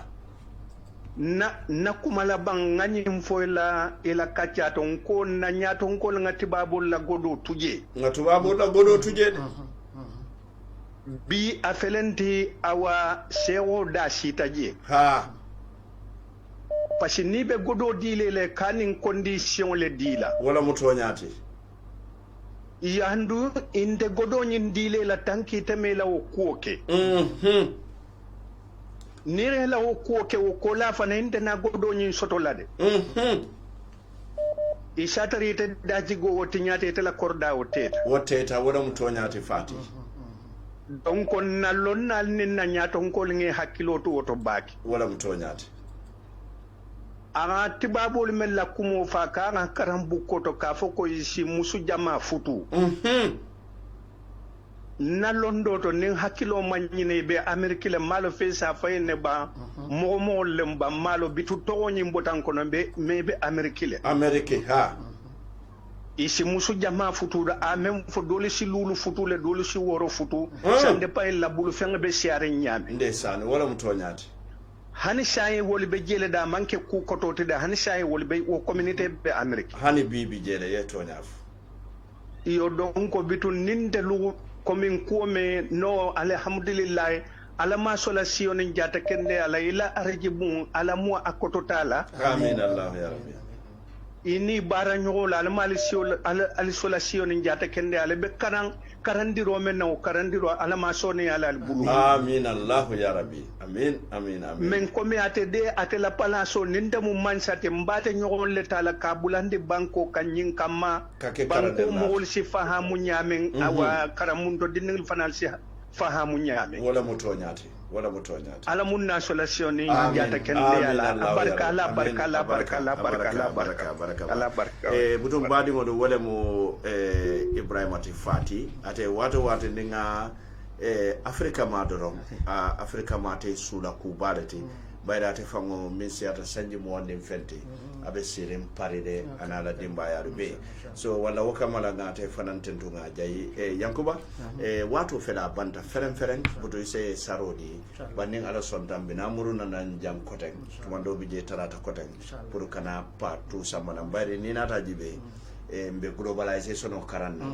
mbe wo kacala janne mune mo globalization de bayre ni ko globalization wala mo dunia be ke satere kelende yo bad ni tata tubabu de koy ko hanede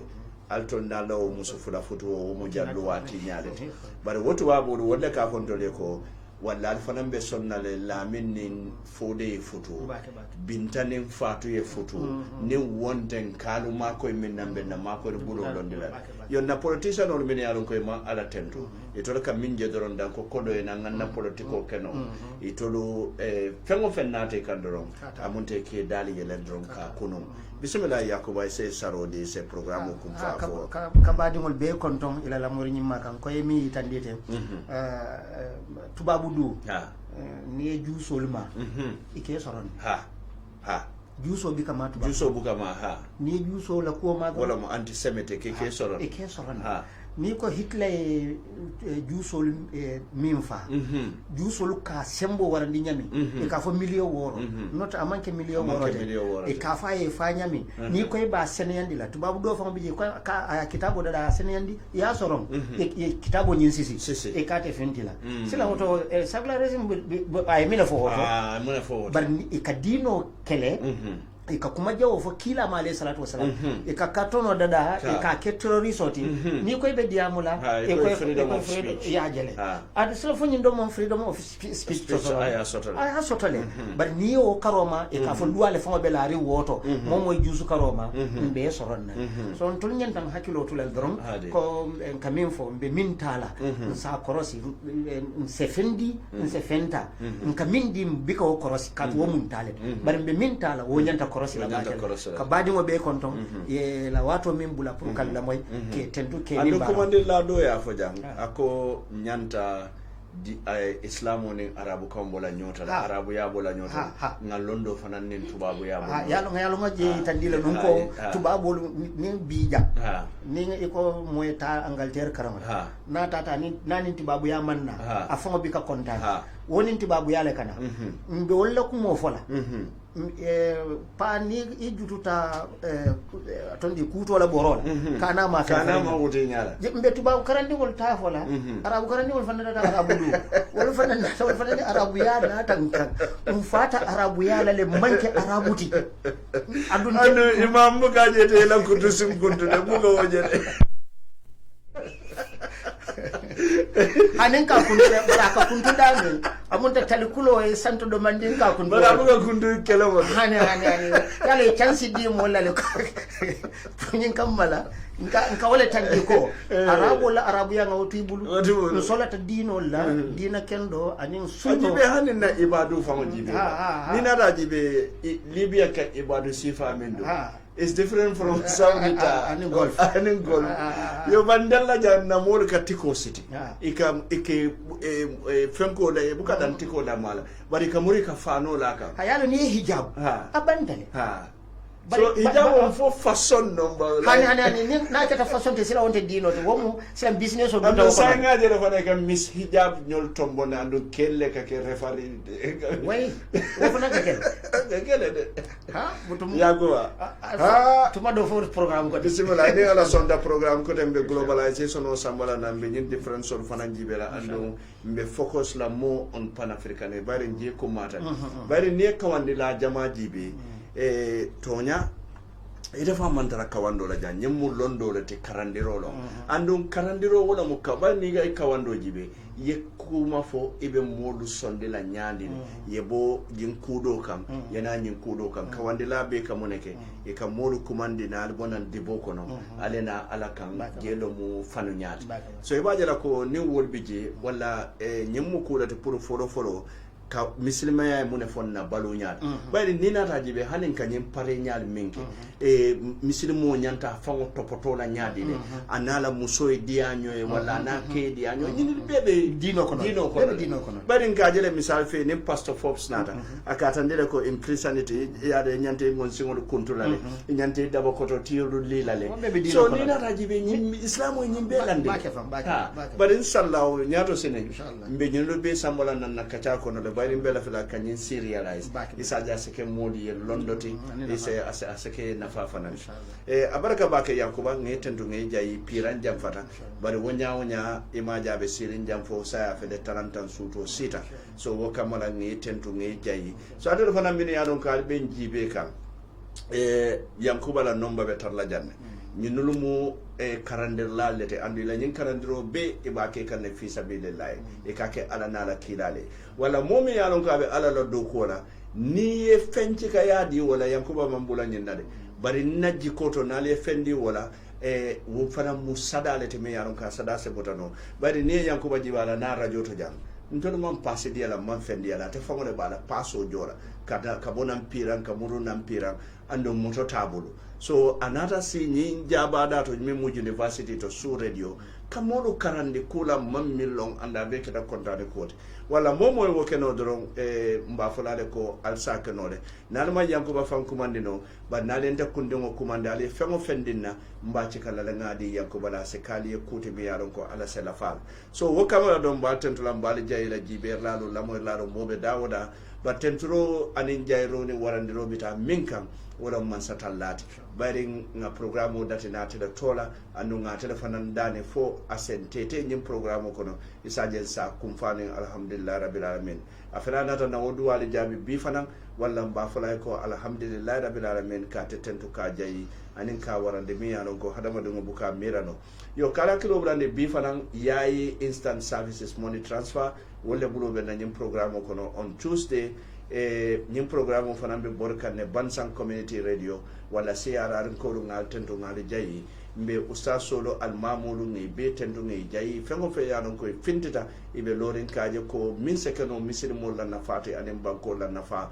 ibe lori wala kambe wol fanan tentu lambe jayila nene bo jam wole muta ko masingoto mimbe kerin television se Umar Fofana wole be su FM Lamin Boja ML wala musogo vice oti jim mo fulo tema kaaje ko screeno ina anyanta nala nyami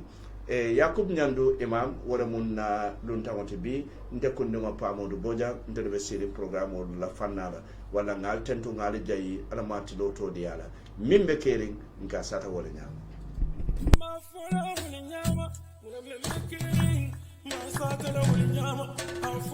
butongo mbadi ngol mbemo be salamola ato na kontongola mbafra mole ko tonya fo tumo sita mune ko bono mu batiolti bari nyakulu malo kalero kono mu ba kunkolo fangoleti kuno dampa na singo me kuno na fa kuno yo lonne butongo mba fola anyanta fola nyame butongo membe kering mba fola wala nyama membe kering ma fola wala nyama muna membe kering yo ma satala wala nyama muna membe kering ma fola wala nyama muna membe kering yo ma satala wala nyama afo pamodu muna sata afo dunia bebe lamel afo pamodu muna sata afo dunia bebe lamel membe kering ma fola wala nyama muna membe kering ma satala wala nyama muna membe kering yo ma fola wala nyama muna membe kering mbasata la wala nyama afo pamodu munasata afo dunia bebe la mwe afo pamodu munasata afo dunia bebe la mwe tonya kumodu ndadu muka munkari bande yateye muno kafinyo yateye tonya kumodu ndatu dumbuka munkari bande yateye muno kafinyo yateye afo pamodu munasata afo dunia bebe la mwe afo pamodu munasata afo dunia bebe la mwe nko nje baba blood nko membe kering nka fole nyama butungo pamodu afo membe kering kantum kuma mun ni siringol tide ni abula ka bale wale oy membe kering nka fo wale nyama ma fola wale nyama membe kering ma satala wale nyama afo butungo mbadi ngol mbemo be salamola ato na kontongola Yaya Instant Services, the coolest and most awesome way to send and receive money worldwide. We're simple, swift, and secure. Send money in 3 simple steps. Select country, add receipt details, and remit the amount. Super fast and easy with unbeatable rates. Get funds deposited directly into your bank account in the Gambia with no third parties involved. Our coverage includes UK and Ireland, Europe, and all over Africa. Transfer money with any device and get an instant email or SMS notification. In fact, transfer money and have it received within minutes. Visit us at www.yaye.co.uk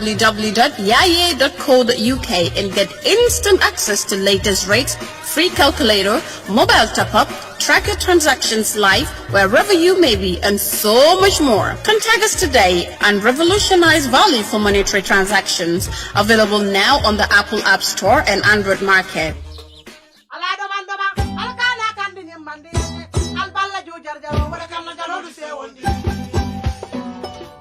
Badingolo bully shop number 1. Bully shop number 1 e bale dabing wala mbirikama police station o nyatili ngola. Bully shop number 1 itollo mu dinkiral mini yalon ko ebe nyim fengol sodola adadi malu fengol mini yalon ko mobile lolu anin channel lolu. Bully shop nga heji channel sotale ne meli yalon ko nal ya san mba sambala fali ya nga fixale nga memory card sotale ne flash drive hole bluetooth speakers earphone glass protector meli yalon ko ni ala mobile lo kan santa bara wero sima yandile nga charger sotale sutalen na sifa o sifa nga flat screen fana sutalen woto al nga mbori bulli sop imanda wo fana la bulli sop ye itel phone sutalen techno phone Huawei phone Samsung Galaxy a sifa o sifa aning simple phone mali alon koy battery bu katariya dila wala mtonyati bulli sop number 1 afela nyabe tilinde ale Brikam police station o nyatili wala drong na lafta ke katanyoya wala nyinka mala kakulo ila koto ali kumandi telefono la 995-7262 wala 779-9530 bulli shop number 1 jarama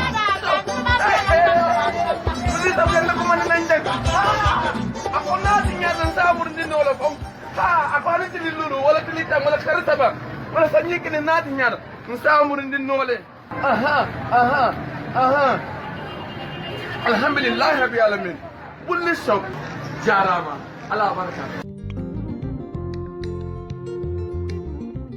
Stewart & Co. Solicitors, a legal excellence firm in London that can help you with all aspects of your legal work. If you are looking at immigrating to the United Kingdom, Stewart & Co. can help you to set up business, buy houses in the UK, and will deal with all your legal works from start to finish. For all your general immigration work, we can help you with that as well. If you're applying for any form of visa, whether student visas, settlement visas, marriage visas, or a child wanting to come to the United Kingdom to settle with the family, we can help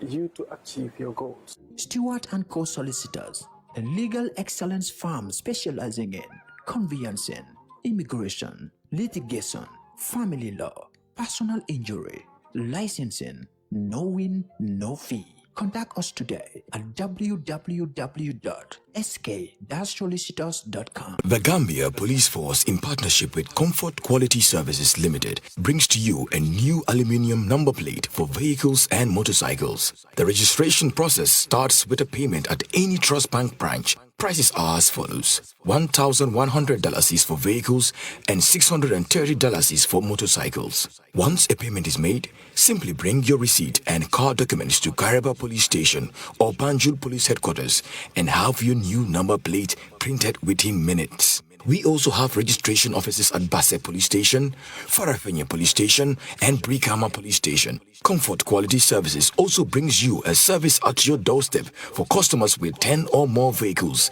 that want to replace their old number plates. Call us on 203-6437 or 360-8628 and our friendly staff will come and collect your payment and deliver the printed number plates to your doorstep. Replace your old number plates with our new aluminum plates that are durable, international organization of standardization quality, and with a 75% visibility at night. Comfort Quality Services. We answer to all your quality needs. Mbadingolo jingali sipinde nata kotende iko air freight and sea freight atolo mini yalon ko albert wabudu Angleterre kabring England number for Scotland jingali shipping and removal itolo alla femme samol mimbi je setanole e kina nim plenola andi ka okele wato le bela lokungo kono walla badingolo kamune wato fenkulungol min fana mbale bulu mini bako larangolo sirangolo tabulolo anim fenkoten kotangolo mini yalon ko albert dawda alla flake kina Gambia doron adi jingali shipping and removal kala butandi bayri tolo e kata collection ola Angleterre fanna belale andi ka Scotland fanan kele bari mana da wala ni ala wo fengolu ta ika minke se kino Gambia le ando atulu min fana yalon kala bota Senegal ika alla fengolu kile Ghana ika alla fengolu kile ani Nigeria kata fo Guinea Bissau wala ninyi mol min yalon ka atulu be Angleterre nganyim bankol min fo jingali sipin itollo mu dingirati dami yalon ko ika nyin kol beke lanno be la koto idadiyata andu la kol soniata e ni bula min nadron ika woleke itolu ni la fengolu cika yadi la nyamin ika futandi la molla wala nyama wala badi ngolo alnga feror ke ngi commande ni telephone la Angleterre 020-3371-0063 walali commande ila mobile to 074-9194-9819 jingali shipping and removal jingali shipping ala baraka.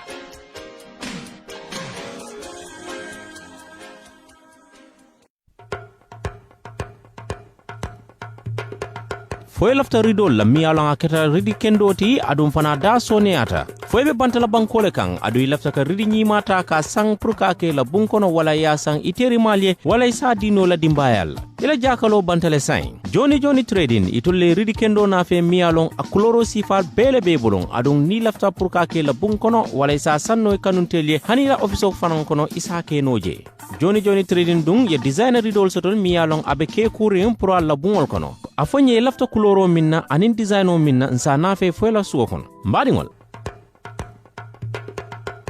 nalla fakalla bunkono ta ka nyarandi ka nyinyandi ntol joni trading ridi kendo anala beteya alsa soto no dula kilinda malto nalla faka kuma koyo soto nying anin kibar ko ten alsem bunno julola 2005770 joni trading fanan dum man danje e ka advato fanan didal anum fanan nalla faka voice over ke alse kumandiro ke joni trading ka to be advert kendo tala ka didal je pral la faka femfeng ta ka wat wala ka janjandi gambe banko kanjam alse kumandiro ke no 2005770 hani kabi nyin nomba nyin dungi isa soto no whatsapp auto pour ka kibar ko ton sono mi atel bedending joni trading